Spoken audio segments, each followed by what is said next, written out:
My name is Ken Ballin. I own Skyro Floors. I am in the Long Beach Island area of New Jersey. I specialize in custom tile and luxury flooring. And I started my business in '08 at the start of the last recession. And I started out with a box store contract and have kind of evolved into a higher end, more specific clientele. I would do a lot of high end custom tile work, and I work mostly, for the most part, by myself, but I'm also a certified tile installer. And what that allows me to do is kind of network with other CTIs in the area to bring them onto projects that I might need help on, so I don't have to worry about babysitting so much. I like having I like being able to put out a product that families have and will use for years to come. I always tell everybody, the work that we do, families live their lives on, and they experience their highs and their lows, and they have their holidays and all on what we've done to their houses.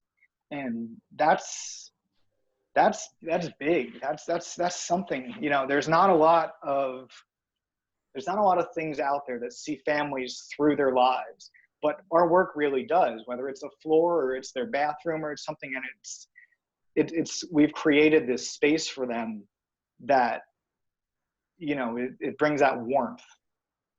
Well, when I first started my business, I only did laminate flooring, and it was click together stuff, kind of simple, nothing too complex. And then having that box store contract, they kind of came to me and said, well, can you do hardwood? So I learned how to do hardwood. I networked with, a local installer or two, and kind of got my feet into that, and, learned the basics, and kind of, I'm entirely self-taught. I didn't work for anybody else. I've kind of figured it out as I went along. And I just have this craving for knowledge. So any sort of certifications or trainings I can get my hands on, I go nuts for that sort of stuff. So through the laminate and the hardwood, and as that contract, got bigger and I was asked to take on more stores, I was also asked to take on tile work. So I started tile, very simple floors. We didn't do many bathrooms or anything like that. But through the years, that contract has kind of evolved into a workroom style installation. And that's not really what I do. I do more, more specific, more trickier installs and stuff like that. So I kind of evolved into, the higher end market. And with that comes more technical installs, such as, shower installations, where, it's a little more complex than a floor, and it's a little more design based than just slapping in, some tiles. I've been very lucky. And, like I said, I started my business at the start of the last recession. So to start out on my own and already have that contract, and at the time, people in the trade have there's this stigma related to box stores. And I do have a tendency to feed into that now and then, but without them, I wouldn't be where I am today, because I learned through seeing how things operate, what I liked, what I didn't like. And, I did really well with them for a long time. And I worked on my reputation. And finding work was never a struggle for me, because it just showed up in my inbox day after day. And, we had to get everything done. And I had the crews I had, with my hike with them, I had 13 stores and maybe a dozen crews in all flooring categories. So the work was coming in. It was just a matter of watching the other crews now, as opposed to just having myself doing, one install at a time. But, it was really, as I went on, the struggle became more of monitoring others than monitoring myself, because I developed that personal reputation of being the go-to guy to fix things, the one that was always taking the training and certifications. And, so I had that knowledge. but it really became a worrying about others more than myself kind of challenge. It was just plugging away and, you know, keeping my standards up through each install. And, you know, every customer that I took care of went back and recommended me. And, you know, when they had other projects in their house, they wanted me to come back and do it. And it was just, it was really, I was really more lucky than blessed, and I don't know. It was, I guess it was a combination of luck and somebody watching over me, because it just, once it started, it just came, and there was no stopping it. There's been slow times, there's been times where things are, but I really, you know, sticking through those times and not knowing what was coming, it really pushes you to kind of find other facets of your business that are successful and do other things and branch out. So it's really how you deal with what you're given, you know, how you play those cards that you're dealt is something that a lot of people maybe have a problem, you know, expressing properly, or that, you know, they don't always, I'm trying to watch my words here. Yeah. You know, they kind of struggle with what they're dealt. And, you know, sometimes people have a tendency to fall into the, you know, the why me mindset, where I've always been, okay, how do we move on from here? And I think that's important. When I started my company, I was in a black Silverado, and it had white reflective lettering across it.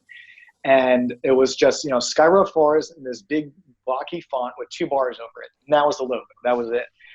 And then I kind of, I don't know, got bored with it. And I was like, I got to do something with this. So I kind of added like wood planks coming down from the bottom part.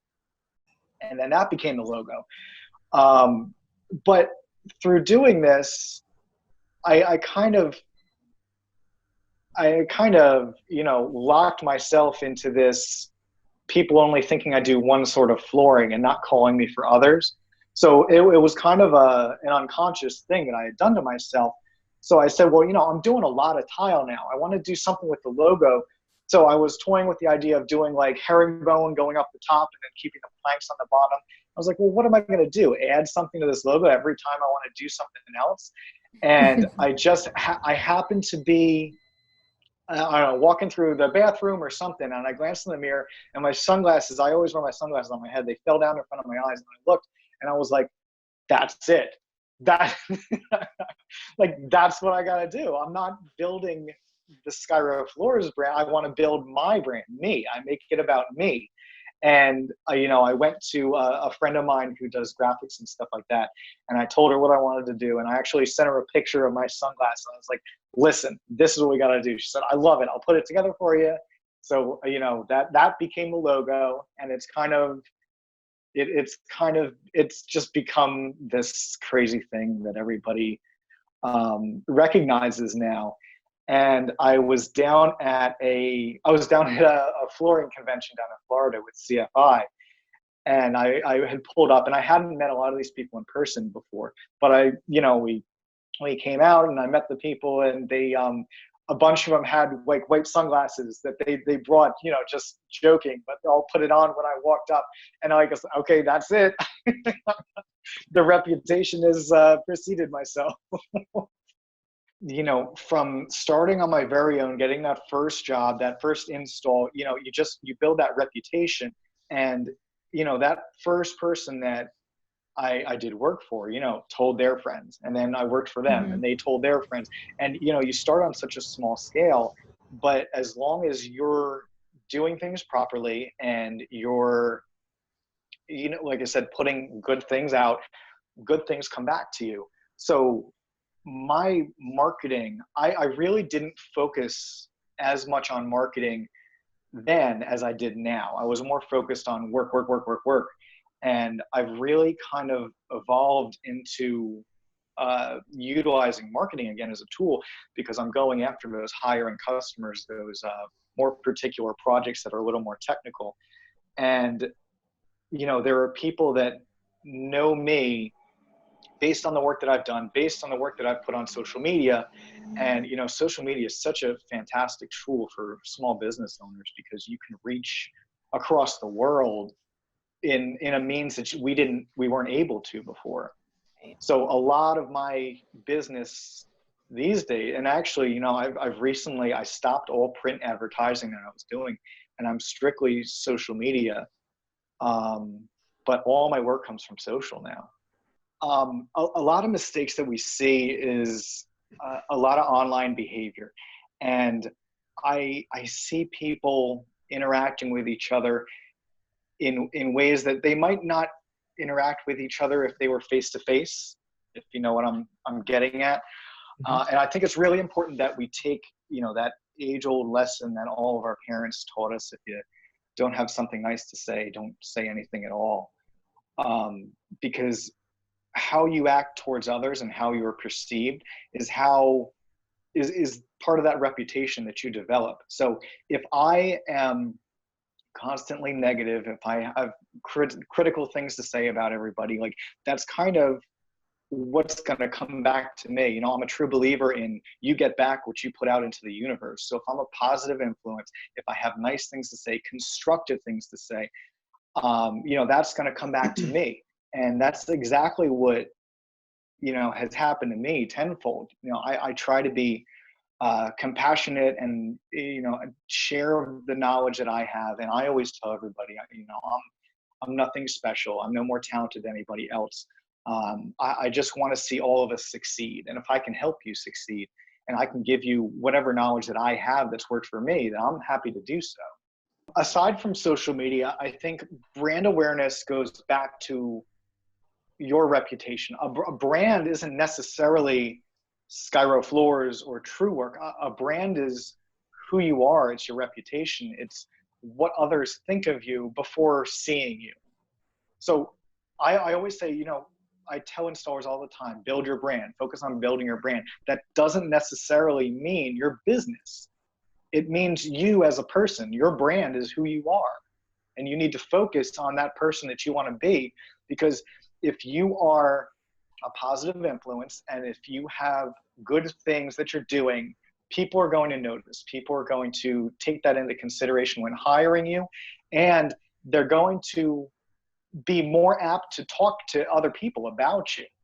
So it's really important that you're be on your best behavior, like mom and dad always said, because, you know, when you slip and you have that one job that went wrong, you know, people know. A happy customer will tell a friend about you. An unhappy customer will tell 10. The biggest mistake that anyone that's new to the trades can make, I would have to say saying yes to everything. The hardest lesson that I've ever had to learn as a business owner was when to say no. Was when to say, no, I can't do that job for less money because this is what it costs to run my business. Or, no, I can't do this install because you're not allowing me to install this up to spec how it should be installed. And there's a lot of pressure from both sides, you know, when to say yes, when to say no. But, you know, learning when to say no goes a long way. I have a project, actually one that I haven't done yet, but that is coming up, and it's for a local family that I coached their daughter in soccer with my kids back when they were young, and she has since developed an illness where she's no longer mobile, so she's in a wheelchair. And they're having some difficulty. She's having difficulty moving around the house and the bathroom and everything like that. So I reached out to my manufacturer friends throughout the industry and managed to get flooring for their house donated, tile and bathroom and setting materials all donated. And we're about to jump into this shortly and get it executed. The timing is not desirable, but it's something that we have to get done. So that's going to be a big one. That's going to be, I've got guys donating labor to help out to get it done. So that's stuff like that is always what stands out in my mind. The things that, um, you know, might not be the highest paying job, but has the most impact. A big important thing to me, aside from what we talked about doing on social media, is the importance of certifications and training. So I am a certified tile installer, CTI 1392, certified floor covering installer, CFI 13604. And we really want to express the importance of consumers utilizing qualified labor.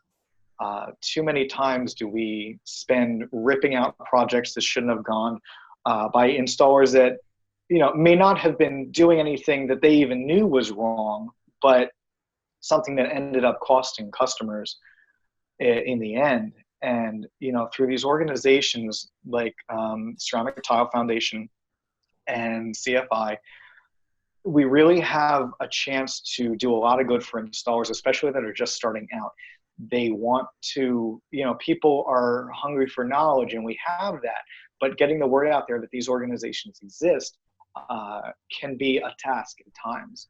So what we want to do is take these organizations and put them on the forefront of social media and on all of our social feeds everywhere, that this is something that's out there, this is something that's available, and it's something that can do a lot of good. Because what we want to do at the end of the day is transform the trade and make it a more acceptable thing than it may have been in the past. Because there are a lot of people out there that, like I said, don't know that we have this information, don't know that they can have access to all of these people across the world with all these fantastic ideas. And it's important that we step up our game, and we're putting out good work, and we're looking out for our customers the best we can.